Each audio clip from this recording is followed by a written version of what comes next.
பார்க்க போகிற சமையல் ஒரு சூப்பரான பச்சை பயிறு சாம்பார் எப்படி செய்யலாங்கிறத பார்க்கலாம். இட்லி, தோசை, சப்பாத்தி, சாதம் எல்லாத்துக்குமே இந்த ஒரு குழம்பு போதும். டேஸ்ட் நல்லா அட்டகாசமாகவும் இருக்கும், நல்லா ஆரோக்கியமாகவும் இருக்கும். வாங்க எப்படி செய்யலாங்கிறத பார்க்கலாம். இப்போ ஒரு குக்கர் எடுத்துக்கலாம். இதில் மெஷரிங் கப்பில் 1 கப் அளவுக்கு பச்சை பயிறு நாள் நைட்டு ஊற வச்சுருக்கேன். இதை சேர்த்துக்கலாம். இப்போ இதில் நல்லா ஒரு 25 சின்ன வெங்காயம், 2 பச்சை மிளகா, 5லேருந்து 6 பூண்டு பல் அப்படியே சேர்த்துக்கலாம். இப்போ மீடியம் சைஸாக 2 தக்காளி கட் பண்ணி வச்சுருக்கேன், அதையும் சேர்த்துக்கலாம். இப்போ இதில் தேவையான அளவுக்கு தண்ணி சேர்த்துக்கலாம். இப்போ இதில் மஞ்சள்தூள் சேர்த்துக்கலாம். கல் உப்பு கொஞ்சமாக சேர்த்துக்கலாம். இது கூடவே கொஞ்சமாக மல்லி இலையும் சேர்த்துக்கலாம்.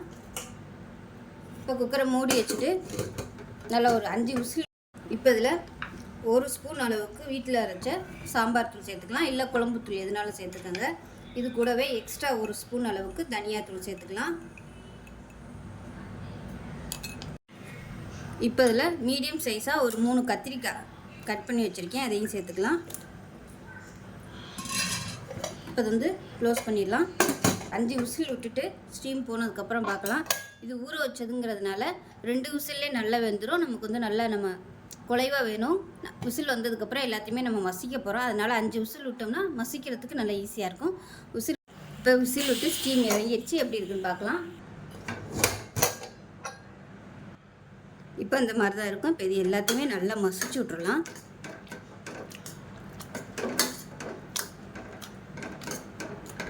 இப்போ கேஸ் ஆன் பண்ணிவிட்டு தேவையான அளவுக்கு தண்ணி சேர்த்துக்கலாம்.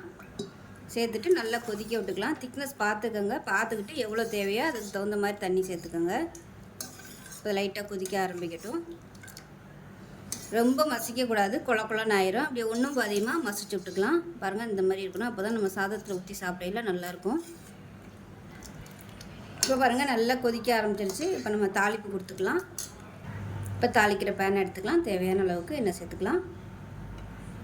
எண்ணெய் சூடானதும் 1 டீஸ்பூன் கடுகு, 1 டீஸ்பூன் உளுந்து, 1 டீஸ்பூன் சீரகம், கருவேப்பிலை கொஞ்சமாக சேர்த்துக்கலாம். இப்போ இதில் ஒரு 5 சின்ன வெங்காயம் பொடியாக கட் பண்ணி வச்சுருக்கேன். அது கூடவே ஒரு 3 பல் பூண்டு நச்சு வச்சுருக்கேன் தோலோட. இப்போ இது ரெண்டையுமே சேர்த்துக்கலாம். இந்த வெங்காயம் பூண்டு நல்லா செவந்து வரணும்.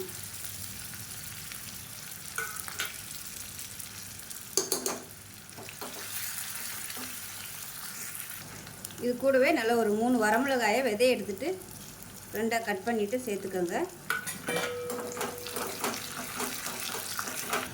இப்போ பாருங்கள், பூண்டு வெங்காயம் இந்த அளவுக்கு ப்ரௌன் கலரில் வதங்கணும். இந்த தாளிப்பு நம்ம அப்படியே கொட்டிடலாம். இப்போ இது மேலாப்பில் வெங்காயம் சேர்த்துக்கலாம். சேர்த்துட்டு அதுக்கு மேலே அப்படியே இந்த தாளிப்பை ஊற்றிடலாம். அவ்வளோதான், அருமையான பச்சை பயிறு சாம்பார் சூப்பராக ரெடி ஆயிடுச்சு. இது இட்லி, தோசை, சப்பாத்தி எல்லாத்துக்குமே அட்டகாசமாக இருக்கும். இந்த ஒரு குழம்பு வச்சோம்னா எல்லாத்துக்குமே 3 வேளையும் எடுத்துக்கலாம். இப்போ லாஸ்ட்டாக கொத்தமல்லியில் சேர்த்துக்கலாம். கேஸ் அமர்த்திட்டேன். அவ்வளோதான், சூப்பராக இருக்கும். ரொம்ப சிம்பிளாக இருக்கும். செஞ்சு பாருங்கள். செஞ்சு பார்த்துட்டு எப்படி வந்துச்சுங்கிறத சொல்லுங்கள். வீடியோ பிடிச்சிச்சின்னா லைக் பண்ணுங்கள், கமெண்ட் பண்ணுங்கள், சேனலை சப்ஸ்கிரைப் பண்ணுங்கள், பக்கத்தில் பெல் பட்டனையும் ப்ரெஸ் பண்ணுங்கள். நன்றி.